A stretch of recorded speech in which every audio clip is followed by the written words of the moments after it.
Yo mga idol, kamusta? Sports Talk PH nga pala. Ang laban ng ating pambato, pag-usapan natin yan mga idol. Ngunit bago ang lahat ay huwag kakalimutang mag-subscribe at i-click ang notification bell button for more sports talk.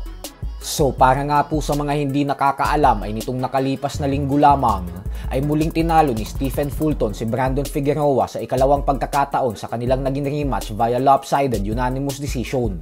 Dahilan kung bakit nasa tuktok na ulit ng boxing si Fulton, gawa ng siya na ang bagong WBC Featherweight World Champion.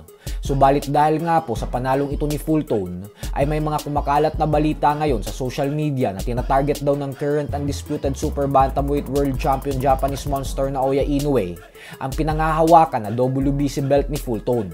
Alam naman po kasi nating lahat na ang taong 2025 na ang huling taon ni Inoue sa paglaban sa 122-pound super bantamweight division dahil pinaplano na nitong umakyat sa 126-pound featherweight division sa susunod na taon.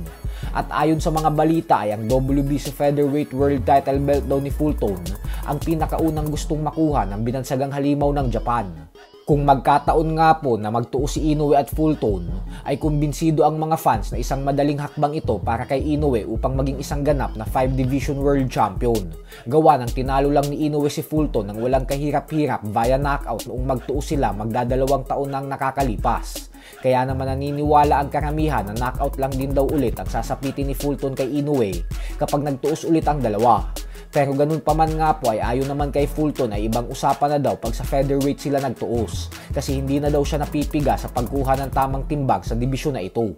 Bukod dyan ay nangangati din po si Fulton na muling makasagupa si Inoue kasi kumpiyansa pa din ito sa kanyang sarili na mas magaling siyang fighter kay Inoue. Sadyang hindi lang daw talaga maganda yung naging gabi niya noong magtuos sila sa kauna-unahang pagkakataon.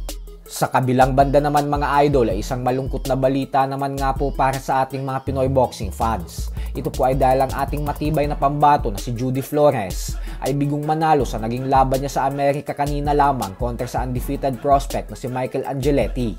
Tumiklo po kasi ang ating kababayan matapos itong matamaan ng body shot sa round 3. Talagang ininda ni Flores ang sakit sa katawan kaya naman hindi na nito nagawa pang makabangon sa 10 bilang ng referee. Dahilan kung bakit nakuha ni Angeletti ang panalo via third round knockout.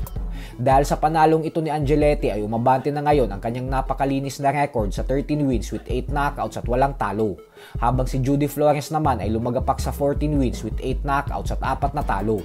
Bukod dyan ay nanggagaling na din siya ngayon sa dalawang magkakasunod na talo. So hanggang dito na lang po muna tayo mga idol. Sports Talk PH, kakaiba ang laban ng mga Pinoy. Lakas at dedikasyon ng armas na tinuon. Kamaong nagbabaga ang sayo ay babaon. Mga Pinoy na